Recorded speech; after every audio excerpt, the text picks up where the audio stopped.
పేదరికాన్ని పూర్తిగా నిర్మూలించేందుకే ఈ P4 కార్యక్రమం చేపట్టామని ఏపీ ఉప ముఖ్యమంత్రి పవన్ కళ్యాణ్ వ్యాఖ్యానించారు. సీఎం చంద్రబాబు లాంటి విజనరీకి మనందరం అండగా ఉండాలని పవన్ కళ్యాణ్ చెప్పారు. 164 ఎమ్మెల్యేలతో 21 పార్లమెంట్ సభ్యులను గెలిపించారని, ప్రజా సమస్యలను త్వరితగతిన పరిష్కరిస్తున్నామని అన్నారు. ఈ సందర్భంగా ఉగాది, రంజాన్ శుభాకాంక్షలు తెలిపారు. ప్రజలకు మంచి చేయాలనే ఆలోచనతోనే కూటమికి మద్దతు ఇచ్చానని అన్నారు.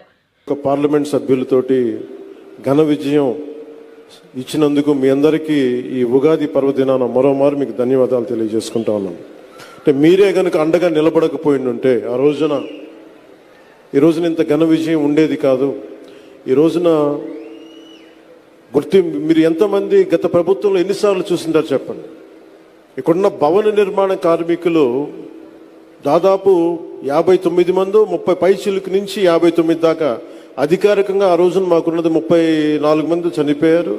అనధికారికంగా ఎక్కువ మంది చనిపోయారు, దాదాపు 100 లోపు చనిపోయారు అనేది ఉంది.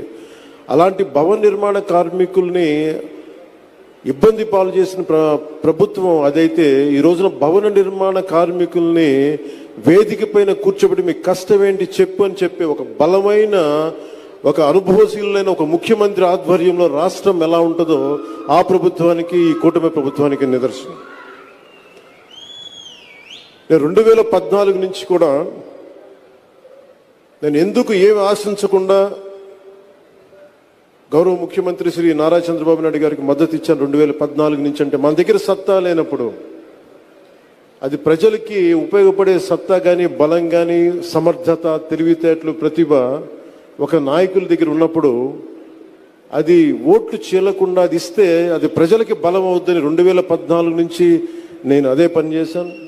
2024 కూడా ఎందుకు ఇంత బలంగా ఉన్నానంటే, ఆయనే గనక ఈ రోజున అధికారంలో గనక ముఖ్యమంత్రిగా లేకపోయి ఉంటే ఈ రోజున P4 పాలసీ, జీరో పావర్టీ బయటకు వచ్చేది కాదు. ఈ రోజున అప్పుల్లో కూరుకుపోతున్న రాష్ట్రాన్ని దిశానిర్దేశం చేస్తే దాన్ని బయటపడగే వేయగలిగే సత్తా ఉన్న శక్తి సరిపోయేది ఇంకెవరికీ కాదు.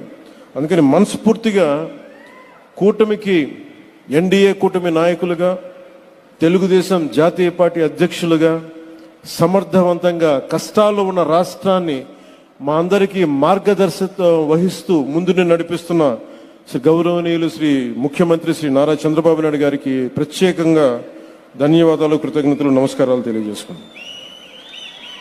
ప్రపంచవ్యాప్తంగా ఉన్న తెలుగు ప్రజలందరికీ, ప్రతి ఒక్కరికి ఉగాది పర్వదిన శుభాకాంక్షలు తెలియజేసుకున్నాను. మీకు కూడా.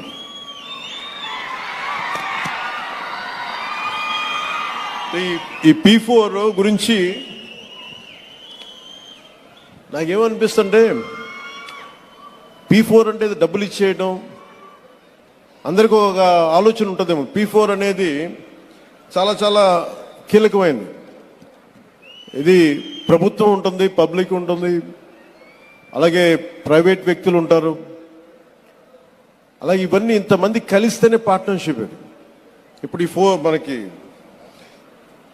దీంట్లో చాలా మందికి, సగటు మనిషికి ఇక్కడున్న వేదిక పైన ఎవరు కూడా, చల్మలశెట్టి సునీర్ గారు కావచ్చు, గోయంక గారు కావచ్చు, లేదంటే మన కృష్ణారెడ్డి గారు కావచ్చు, గౌరవ ముఖ్యమంత్రి నారా చంద్రబాబు నాయుడు గారు కావచ్చు, వేదిక పైన పెద్దలు ఎవరైనా ఉండొచ్చు, ఇక్కడ ఉన్న చాలా మంది విశిష్ట అతిథులు కావచ్చు, ఐఏఎస్ అధికారులు ఉండొచ్చు. ఎవరికైనా సరే చదువుకునే సమయంలో, ఎదుగుదామనే సమయంలో అందరు చిన్న గ్రామాల నుంచి వచ్చిన వాళ్ళే, చిన్న చిన్న రాష్ట్రాల మారుమూల కుగ్రామం నుంచి వచ్చిన వాళ్ళే.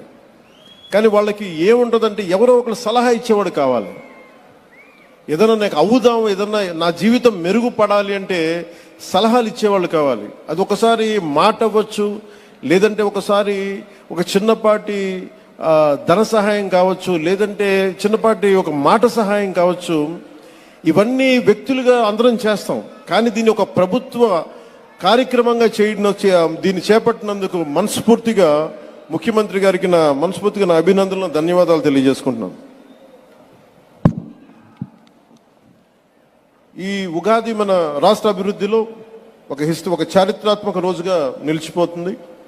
స్వర్ణాంధ్రప్రదేశ్ 2047 లక్ష్యాన్ని చేరుకునే దిశగా పేదరికాన్ని పూర్తిగా నిర్మూలించేందుకు జీరో పావర్టీ P4 పాలసీ అనే ఈ గొప్ప కార్యక్రమాన్ని ప్రారంభిస్తున్నందుకు మనస్ఫూర్తిగా ధన్యవాదాలు తెలియజేస్తున్నాను. దేశం మొత్తం గౌరవ ప్రధాని శ్రీ నరేంద్ర మోదీ గారి నేతృత్వంలో వికసిత్ భారత్ 2047 లక్ష్యాన్ని సాధించే దిశగా ముందుకు సాగుతుండగా, అదే దిశలో గౌరవ ముఖ్యమంత్రి శ్రీ నారా చంద్రబాబు నాయుడు గారి నేతృత్వంలో మన రాష్ట్రం స్వర్ణ ఆంధ్రప్రదేశ్గా రూపుదిద్దుకుంటుంది. ముఖ్యంగా 10 సూత్రాలు ఒక ముఖ్యమైన సూత్రంగా జీరో పావర్టీ నెరవేర్చేందుకు ఈ P4 పాలసీ అమలులోకి వచ్చింది. P4 public private people partnership అంటే ప్రభుత్వం, ప్రైవేట్ రంగం, ప్రజలు కలిసి పనిచేయటం, సామాజికంగా అంటే చాలాసార్లు సమాజంలో ఉన్నత స్థాయికి వెళ్ళిపోయి వీళ్ళు కింద వ్యక్తులకి, వర్గాలకి ఏవి చేయరు అని ఉంటుంది. ఎప్పుడు చేస్తూ ఉంటారు, కానీ ఏ ప్రభుత్వం కూడా ఇంత బలంగా ఎప్పుడు పూనుకోలేదు, చేసిన దాఖలాలు కూడా లేవు. వ్యక్తులు చేస్తుండొచ్చేమో, కానీ దీనిని ఒక ప్రభుత్వం నుంచి ఇలాంటి పథకానికి శ్రీకారం చుట్టినందుకు మనస్ఫూర్తిగా శ్రీ గౌరవ ముఖ్యమంత్రి శ్రీ నారా చంద్రబాబు నాయుడు గారికి మనస్ఫూర్తిగా వారికి హ్యాట్స్ ఆఫ్ తెలియజేస్తాను. ఎందుకంటే 90s అంటే ఒక నాయకుడు, ఒక పొలిటికల్ లీడర్ వచ్చే ఎన్నికల గురించి ఆలోచిస్తాడు, కానీ ఒక నాయకుడు, ఒక నిజమైన ఒక విజనరీ లీడరు వచ్చే తరం కోసం ఆలోచిస్తారు. అలాంటి వచ్చే తరం కోసం ఆలోచించగలిగే నాయకులే కాబట్టి ఈ రోజున గౌరవ ముఖ్యమంత్రి శ్రీ నారా చంద్రబాబు నాయుడు గారి వెంట మేమందరం ఎందుకున్నామంటే ఒక తరం కోసం ఆలోచించగలిగే వ్యక్తి. ఇప్పుడు ఒక తరం కాదు, 2-3 తరాల కోసం ఆలోచించే వ్యక్తిగా ఉన్నాం. అందుకని వేదిక పైన ఇక్కడున్న ఈ బంగారు కుటుంబం, ఈ పాలసీకి ఉన్న వాళ్ళందరూ చూడండి, చిన్నపిల్లలందరూ ఇంకా ఇంటర్ చదువుకుంటున్నారు. వీళ్ళందరికీ నాకు పరిస్థితి బాగలేదు, కానీ నా బిడ్డల పరిస్థితి బాగుండాలని ఏ తండ్రికైనా, ఏ తల్లికైనా ఉంటుంది. వారికి ఎలాంటి చేయూతనివ్వాలి, ఎలాంటి సలహాలు ఇవ్వాలి, కొన్నిసార్లు ఆర్థికంగా కావచ్చు, కొన్నిసార్లు ప్రత్యేకమైన పరిస్థితులు కావచ్చు, ఏమిస్తే బాగుంటుంది అనేది ఈ నలుగురు కలిసి మనకి అటు ప్రభుత్వం తరపు నుంచి, అటు ప్రైవేట్ రంగం నుంచి, అటు ప్రజలు కలిసి పనిచేయటం, ఇది చాలా చాలా ఒక గ్రేట్ ఇనిషియేటివ్ మనస్ఫూర్తిగా. అది అంటే దాదాపు 1,70,000,000 మందిని ఈ కుటుంబాలని విశ్లేషిస్తే